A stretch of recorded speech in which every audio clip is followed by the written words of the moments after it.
अब ये next chapter है हमारा यहाँ पे टेकोमेट्री का। ये टेकोमेट्री क्या होता है? ये ब्रांच है सर्वेइंग का, जिसमें हम हॉरिजॉन्टल और वर्टिकल जो हमारे डिस्टेंसेस होते हैं वो मेजर करते हैं। अब यहाँ पे जो इंस्ट्रूमेंट यूज होता है टेकोमेट्री में उसको कहा जाता है टेकोमीटर। ठीक है, इसको एक नाम और दिया जाता है, वो कहते हैं optical distance measurement method. Optical, यहाँ पे ऑप्टिकल ही है। ठीक है, ऑप्टिकल डिस्टेंस मेजरमेंट मेथड होता है। Tacheometry is extremely useful for rough ground such as valley, steep slope etcetera. जो टेकोमेट्री होता है वो बहुत ज्यादा यूजफुल होता है जब हमारा रफ ग्राउंड होता है, यानी कि एक ऐसा टेरेन होता है जहाँ पे हमें जो हमारी कैलकुलेशंस हैं या फिर मेजरमेंट्स हैं वो हम नहीं कर सकते। तो ऐसी जगह पे बहुत यूजफुल होता है, जैसे कि वैले हो गया, स्टीप स्लोप, ये सब जगह जो हो गई। अब as compared to chaining on flat ground accuracy of tacheometer is low. अगर हम यहाँ पे कंपैरिजन करें चेनिंग से, अगर हमारा फ्लैट ग्राउंड है तो उसमें जो एक्यूरेसी होती है टेकोमीटर की वो कम होती है, लेकिन जैसे ही रफ टेरेन आता है तो एक्यूरेसी जो होती है वो बढ़ जाती है। तो इसको जो है यूज जो किया जाता है वो ऐसे ही टेरेन में किया जाता है, यानी कि रफ टेरेन में जो है सो किया जाता है। ठीक, अब यहाँ पे टेकोमीटर क्या है? Tachometer is essentially transit theodolite. इसको हम कहते हैं, ये क्या है कि ट्रांजिट थियोडोलाइट है। ठीक, इसमें जो डायफ्राम होता है वो उस पे क्या होते हैं? स्टेडिया वायर्स होते हैं, स्टाडिया वायर्स होते हैं। अब ये स्टाडिया वायर्स क्या है, अभी आगे बताऊंगा, आएंगे। वहां पे क्या होता है? मार्किंग होती है। देखो इसके बारे में तुम लोगों को वैसे पता भी है, अभी थोड़ा सा आगे आएगा तो वहां भी मैं बताऊंगा। ठीक है, अब यहाँ पे क्या है कि क्रॉस वायर्स तो होती हैं। ये जो चीज मैंने बताई थी तुम लोगों को पहले, वो क्रॉस वायर्स के बारे में अच्छे से बताई थी। क्रॉस वायर्स क्या होते हैं? इस तरीके से या तो होगा प्लस, या फिर इस तरीके से ये मार्क होगा। ठीक है, तो ये तुम्हारा क्या होता है? क्रॉस वायर होता है। तो इसके साथ साथ स्टडिया वायर भी वहां पे जो होता है इसमें टेक्योमीटर में होता है। अब जो दो स्टडिया वायर्स होते हैं वो क्या होते हैं? इक्विडिस्टेंस होते हैं सेंट्रल क्रॉस हेयर से। ठीक, कहने का मतलब, चलो इसको तुम्हें दिखाता हूँ। यहाँ पे तुम्हारा ये इस तरीके से तुम इमेज समझो, यानी कि तुम जब देख रहे हो तो तुम्हें इस रेक्टेंगल में ही सारी इमेज जो है दिख रही है। अब यहाँ पे सेंटर में आ जाओ, इस तरीके से एक यहाँ पे सर्कल होगा। ठीक है, जो तुम्हें दिख रहा होगा, और इस तरीके से ये जो है ये क्रॉस वायर्स दिख रहे हैं। अब स्टडिया वायर क्या होंगे? इस तरीके से यहाँ पे ऐसे ये स्टडिया वायर्स जो है ये होंगे, जैसे कैमरे में होता है। तो ये चीज यहाँ पे कहना चाह रहा है कि दो स्टडिया वायर होंगे जो कि क्या होंगे? इक्विडिस्टेंट होंगे। कहाँ से? सेंट्रल क्रॉस हेयर से। ये चीज कोई कह रहा है। ठीक, आगे देखो भी, इंपॉर्टेंट कैरेक्टरिस्टिक्स ऑफ टेकोमीटर। अब ये जो चीज यहाँ पे है, ये जो इंपॉर्टेंट पॉइंट इसमें लिखे हुए हैं, ये बहुत रिपीट हुए हैं previous year question. Most important, अब देखो, तो यहाँ पे वैल्यूज क्या है? जैसे कि मल्टीप्लाई कांस्टेंट, उसको हम के से डिनोट करते हैं। कैपिटल के है हमारे पास, कैपिटल के की वैल्यू होती है यहाँ पे 100। एडिटिव कांस्टेंट की अगर हम बात करें इसे, तो एडिटिव कांस्टेंट को हम सी से डिनोट करते हैं, उसकी जो वैल्यू होती है वो होती है 0। ठीक है, उसी तरीके से अब आगे देखो, magnifying power of eyepiece is kept high. जो आईपीस हमारा होता है उसकी जो मैग्नीफाइंग पावर होती है वो बहुत ज्यादा रखी जाती है। ठीक, टेलीस्कोप जो होता है उसको हम एनालिटिक लेंस से एनालिटिक लेंस से क्या करते हैं? फिट करते हैं। मतलब उसमें क्या होता है? एनालिटिक लेंस जो है होता है, लगा होता है। इस एनालिटिक लेंस की वजह से क्या होता है ना, कि एक चीज होती है, एक फैक्टर हमारे पास में होता है, वो भी आगे आएगा। वो फैक्टर यहाँ पे जो है 0 हो जाता है। फैक्टर हो जाता है 0 जब एनालिटिक लेंस को हम यूज करते हैं। अभी आगे आएगा, डिटेल में दिखाऊंगा। अभी स्टडी रोड के ऊपर आ जाओ। It is a vertical स्टेव which is used when distance between telescope and the staff is large. Stadia road क्या होता है? ये वर्टिकल स्टेव होता है। ये कब यूज किया जाता है? जब डिस्टेंस हमारे टेलीस्कोप और स्टाफ के बीच में ज्यादा होता है। ठीक है, तब इसको हम यूज करते हैं। सो लार्ज सच दैट, इतना ज्यादा होता है कि जो ग्रेजुएशंस हैं वो एक तरीके से तुम्हें क्लियरली नहीं दिखती 100 मीटर के बाद में। ठीक, तो उस जगह पे स्टाडिया को क्या करते हैं? हम यूज करते हैं। यहाँ पे 5 से 15 मीटर की रोड होती है। ये है 5 5 to 15।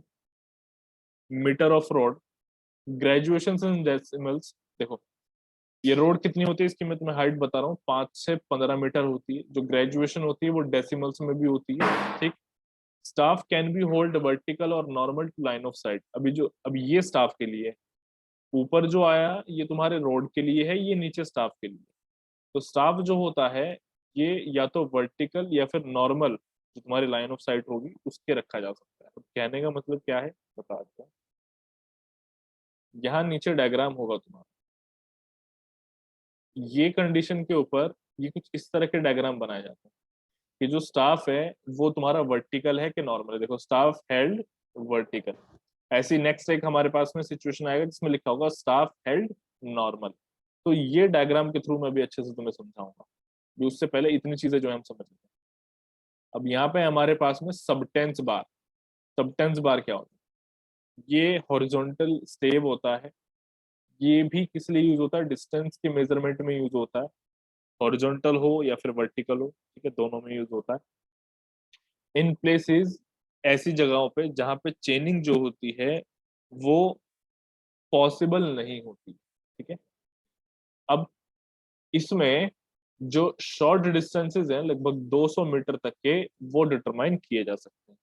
ये सारी चीजें यहाँ पे हैं, ठीक है। अब मेथड्स ऑफ टेकोमेट्री देख लो। ये जो यहाँ पे हमारे पास मेथड्स ऑफ टेकोमेट्री है मोस्ट इंपॉर्टेंट है, प्रीवियस ईयर में बहुत रिपीट हुआ है। मोस्ट इंपॉर्टेंट, यहाँ से प्री में भी क्वेश्चन आए हैं एंड मेंस में भी आए हैं, मेंस में भी आएंगे। अभी जो न्यूमेरिकल है नीचे वो मेंस में भी आएंगे और ये लिखने के लिए भी आ जाता है, ठीक है। अब यहाँ देखो सबसे पहले इसमें आ जाता है हमारे पास में स्टाडिया मेथड। मेथड्स ऑफ टेक्नोमेट्री में सबसे पहले स्टाडिया मेथड है। इन दिस मेथड, इस मेथड में जो स्टाफ इंटरसेप्ट होता है किस किस के बीच, अपर और लोअर स्टाडिया हेयर के बीच, वो मेजर किया जाता है, ठीक है।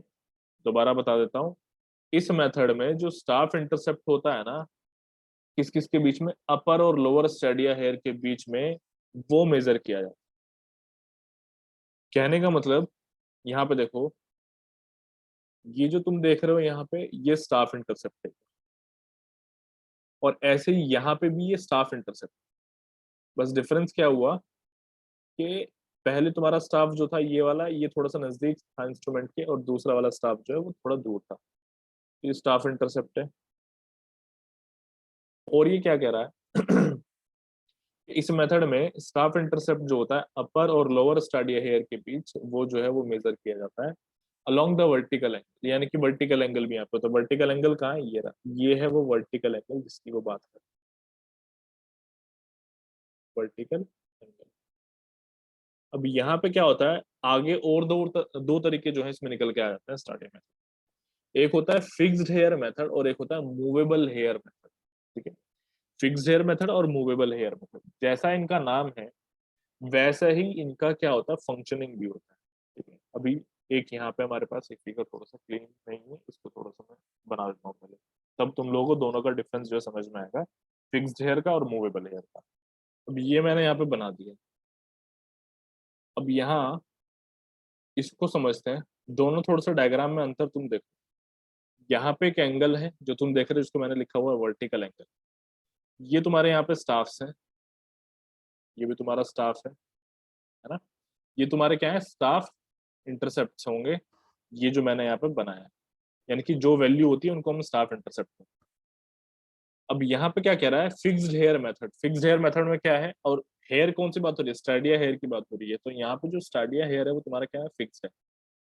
इसका मतलब ये है कि यहाँ पे जो ये देख सकता है कि जितने एंगल तक ये देख सकता है दैट एंगल इज फिक्स्ड, ठीक है। इसका मतलब ये होता है कि वो जो एंगल होता है वो तुम्हारा फिक्स्ड है यहाँ। अब एंगल फिक्स्ड है लेकिन स्टाफ का जो इंटरसेप्ट है वो फिक्स्ड नहीं है, वो बदल सकता है। जैसे कि तुम यहाँ देख रहे हो पहले वाले में कम है, यहाँ तुम देख रहे हो वो ज्यादा है ना। तो स्टाफ इंटरसेप्ट यहाँ पे बदल सकता है, वो फिक्स्ड नहीं है। फिक्स्ड क्या है यहाँ पे, हेयर फिक्स्ड है तुम्हारा, यानी कि एक तरीके से वो एंगल फिक्स्ड। तो होता क्या है कि चूंकि तुम एक लिमिटेड रेंज में ही देख सकते हो, एक लिमिटेड एंगल में ही देख सकते हो, तो यहाँ जो तुम देख पा रहे हो ये मैंने एक वो एंगल का फॉर्मेशन किया। यहाँ पे जो ये इस तरीके से बना हुआ है, ये एक एंगल है ऐसे, है ना, ये एंगल बना हुआ है। अब हो क्या रहा है कि डिफरेंट डिफरेंट जगह पे तुम्हारा स्टाफ रखा हुआ है, उस जगह पे स्टाफ इंटरसेप्ट इस एंगल के अकॉर्डिंगली डिफरेंट आ रहा है।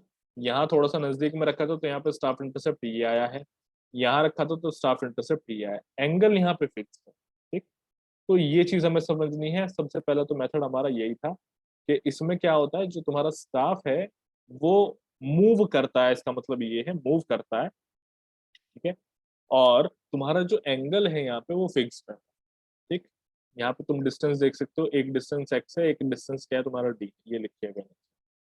अब in this method vertical spacing between upper and lower stadia hair called stadia interval is kept fixed। यहाँ पे क्या कह रहा है, जैसे कि मैंने अभी बताया कि जो तुम्हारा रीच है एक तरीके से जो तुम देख सकते हो फिक्स होता है। तो यहाँ पे एक अपर और एक लोअर, दो स्टाडिया हेयर ही होंगे, जैसे कि मैंने अभी यहाँ पे फिगर में, अच्छा वो फिगर मैंने रब कर दिया, दोबारा बताता हूँ। सपोज इतने से ही तुम देख पा रहे हो, इतना तुम्हारा एक इमेज बन रहा है, यहाँ पे तुम्हारा वो क्या हो गया, सर्कल हो सेंटर में, ये तुम्हारे क्रॉस हेयर, एक स्टाडिया हेयर यहाँ पे, एक स्टाडिया हेयर यहाँ पे, ऊपर और नीचे दोनों तरफ। अब जब तुम इंटरसेप्ट ले रहे हो तो ये वाला क्या है, ये अपर स्टाडिया हेयर हो जाएगा, ये अपर हेयर है, और ये वाला कौन सा है, ये लोअर हेयर है। अब चूंकि ये मूव नहीं कर सकते, ये फिक्स्ड है, तो इनके बीच का जो ये इंटरवल है इसको हम कहते हैं, आई से डिनोट करते हैं, इसको कहते हैं हम स्टाडिया इंटरवल, है ना, ये होता है स्टाडिया इंटरवल। तो ये होता है तुम्हारा फिक्स्ड, ये तुम्हारा फिक्स्ड होता है, ये इस चीज में called stadia interval I is kept fixed. In other words, the angle theta is kept fixed, but staff intercept is varied। ठीक है, जैसे कि मैंने अभी समझाया था वही चीज यहाँ पे लिखी। अब नीचे वाले में आ जाओ, नीचे वाले में क्या है, मूवेबल हेयर मेथड नाम है। मूवेबल हेयर मेथड यानी कि जो इसका एंगल है एक तरीके से, ये वाला जो एंगल है ये वेरी कर, यानी कि एंगल यहाँ पे वेरी करेगा। स्टाफ इंटरसेप्ट हमने भी क्या किया देख सकते हो तुम, यहाँ पे मैंने फिक्स्ड स्टाफ इंटरसेप्ट लिया हुआ है। ठीक है, यहाँ पे भी फिक्स्ड है, यहाँ पे भी फिक्स्ड है, बस यहाँ पे वेरी क्या कर रहा है, यहाँ पे वेरी कर रहा है वो एंगल। ठीक, अब देखो यहाँ पे in this method staff intercept is kept fixed but stadia interval is varied by using micrometer screw. Micrometer screw इसमें लगा होता है, यानी कि यहाँ पे क्या होता है, यहाँ पे एक स्क्रू लगा होता है जिससे तुम अपना जो एक तरीके से विजिबिलिटी है वो जो एरिया है विजिबिलिटी का वो कम ज्यादा कर सकते हो। तो माइक्रोमीटर स्क्रू क्या है, विजिबिलिटी का जो तुम्हारा एरिया है उसको कम ज्यादा करता है स्क्रीन पे। नेक्स्ट देखो अभी यहाँ पे, एज इट इज इनकन्वीनियंट, यहाँ पर लिखा है, नोट करके लिखा है, as it is inconvenient to measure the stadia interval accurately. क्योंकि ये क्या होता है, इनकन्वीनियंट होता है कि तुम्हारा स्टाडिया इंटरवल जो है उसको एक्यूरेटली तुम मेजर कर सको, तो ये वाला मेथड बहुत रेयर यूज होता है। समझो जरा, स्टाडिया इंटरवल क्या है कि अंदर है इंस्ट्रूमेंट के, तो उस चीज को तो डिटरमाइन करना थोड़ा सा वैसे ही मुश्किल है। अब जो चीज बाहर है तुम्हें एग्जैक्टली दिख रही है, उस चीज को तुम आसानी से मेजर कर सकते हो ना, सीधा सीधा सा तरीका है। यहाँ क्या हो रहा है कि जो तुम्हारा पहला वाला मेथड है यानी कि ये फिक्स्ड है,